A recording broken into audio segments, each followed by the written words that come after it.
Welcome back to Talk Africa. We're in Mauritius this week and we're talking about poverty reduction here at the China-Africa Poverty Reduction and Development Conference.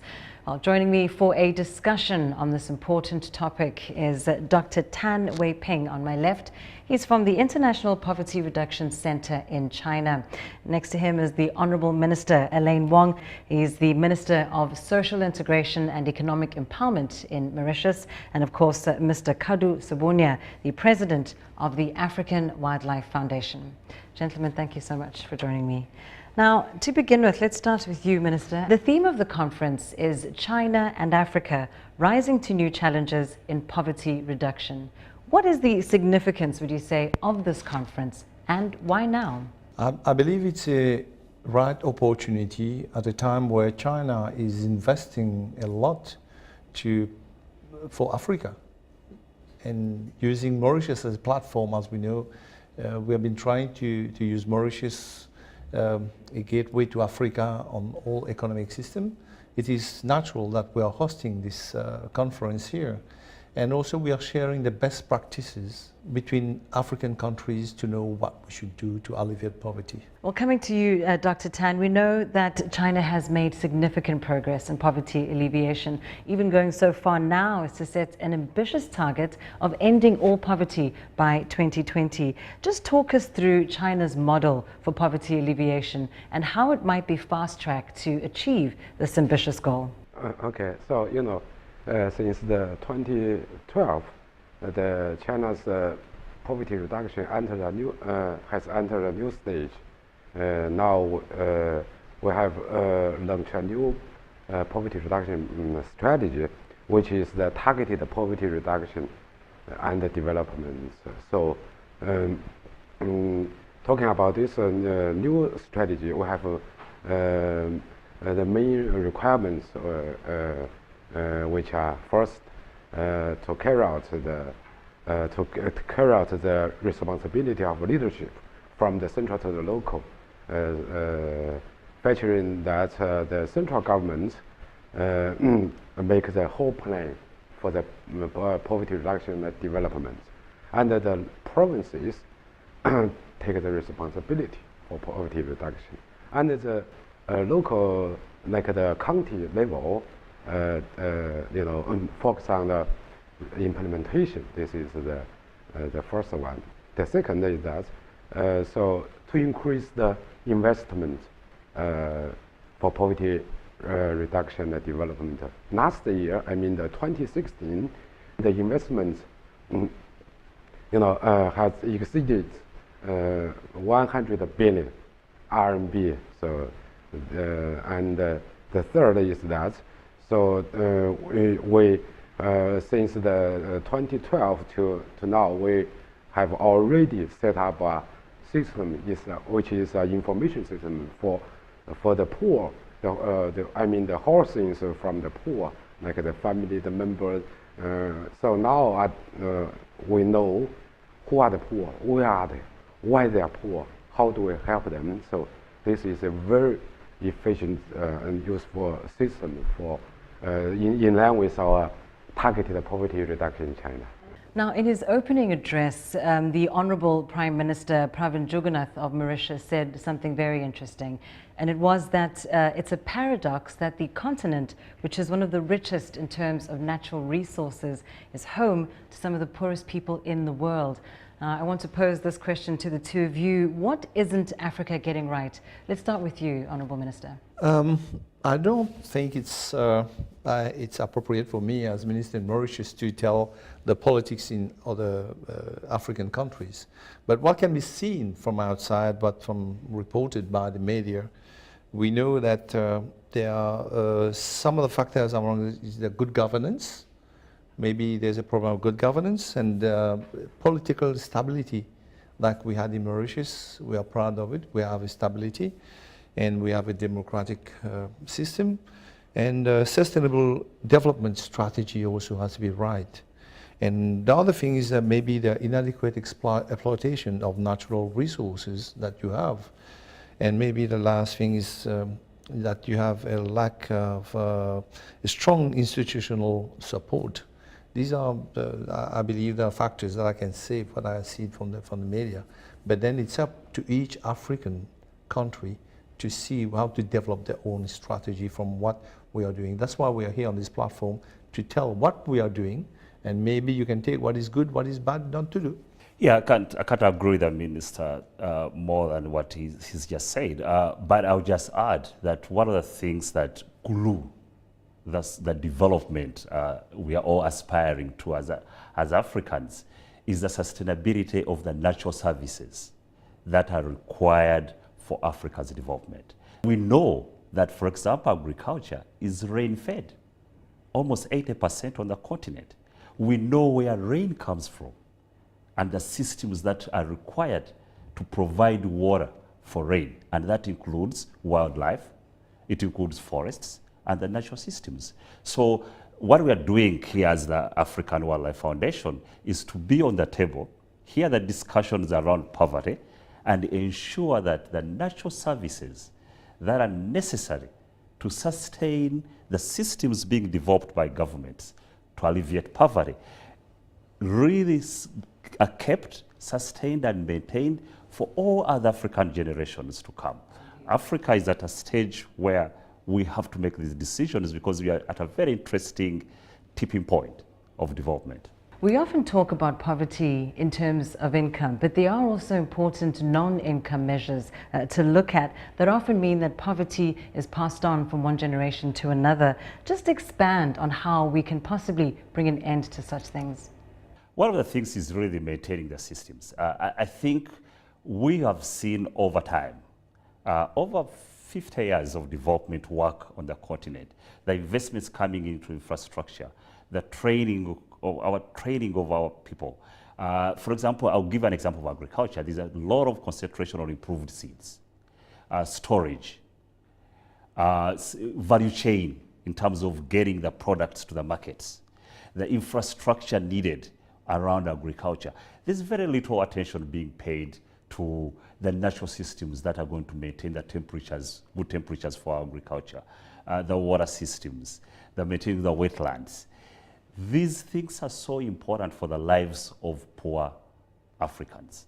We had an example from China. Mauritius is doing a great job in, I've had less than 1% of our population is below $1. But the systems developed and the investments you've done in education, taking a lot of majority of people off land is so important as a source of income.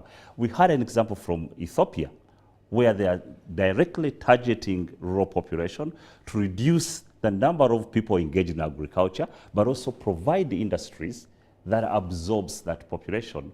But the equation there is how do we maintain that system? And I think we are going to learn a lot from China in terms of the environmental management and what the cost China is paying right now. We know the cost from Europe. North America has paid a heavy cost at its development. And Africa, we are so fortunate that we are coming from behind. We need to learn from all the other systems developed. There should be a blueprint for Africa. Having said that, however, it's not necessarily the case that one blueprint will work for all. What's worked for Uganda might not work for Mauritius, or what worked for China. So perhaps let's take a look at some of the key successes in Mauritius and what's driven that as far as poverty alleviation is concerned. We have to have an open mind to sharing, not creating competition. Maybe in Africa we should do the same thing, because there shouldn't be competition among countries. Maybe there should be openness. And what China is doing, what I saw recently, is there are what they consider poor is the people who can't have access to modernity. So China is massively building roads and systems for public transport. And this is what China is doing the link with the people when there's a sharing of education. Like, my days in the late 50s, early 60s, I believe that we said we have education, but we were sometimes stupid. We were doing so many stupid things that were very bad for environment, and we didn't know how to do it. But today, with the media, we can do that together by sharing our knowledge. We've touched now on agriculture. We've also looked at roads and infrastructure development. But Dr. Tan, just talk us through what you believe are the key areas of cooperation in poverty alleviation between China and Africa. So China and Africa, the cooperation in the field of poverty reduction and development, first of all, we should share our experience on poverty alleviation and development. So China will have many experience. Also, African countries have their own experiences, so we can share the experiences. And this is in my opinion, this is the first point. The second is that we should, training program in China. So we each year we recruit some cadres from the African countries. So China will have a training in China, and you can see the development in rural China about the poverty alleviation and the development. So then we have some platforms like today's conference. So now we have mainly we have the three largest forums. One is the China Africa Poverty Reduction Conference. Another one is China ASEAN conference, and we also have three main conferences in China. So in this platform, we hold the conference in China, both in African countries like Mauritius, and other African countries. So exchange ideas, learning from each other. So and share all experiences are very important for our future cooperation with the African countries. Mr. Sabunya, perhaps just explain to us the key link between sustainable development and our biodiversity and ecosystems. Is Africa doing enough as far as conservation efforts are concerned? No, I'm afraid not. We are not. If you look at the time when Africa, this change, this economic surge we've seen on the continent the last 20 years, and you look at the number, the wildlife statistics, we've lost almost half of the population of elephants, half of our lions. The rhinos almost are wiped off the continent. The forests, we are losing thousands of cubic meters of forest land on the continent. Our rivers, we are not doing a good job. And the reason, the primary reason for that is we haven't done a very good job in connecting development aspirations and the systems that needs to maintain that development. And I'm afraid if we are going to chase poverty alleviation so focused on that without these natural systems, we are going to continue destroying the very platform for our development. Remember, this is like a world. We have only one continent and one experience. One chance to experiment what kind of development we need in Africa at the expense of natural resources. And I think that's the discussion. It's very promising. Our leaders have given us 2063 agenda, the Africa we want.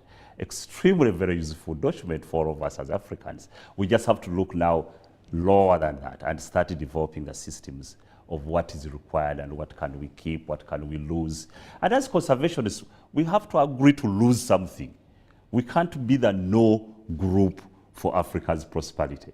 We have to lose some rivers, we flood some areas, lose some protected areas, and that's okay. But we need to have a discussion on what should we keep, what should we protect, and at what expense do we have to lose some to gain the other.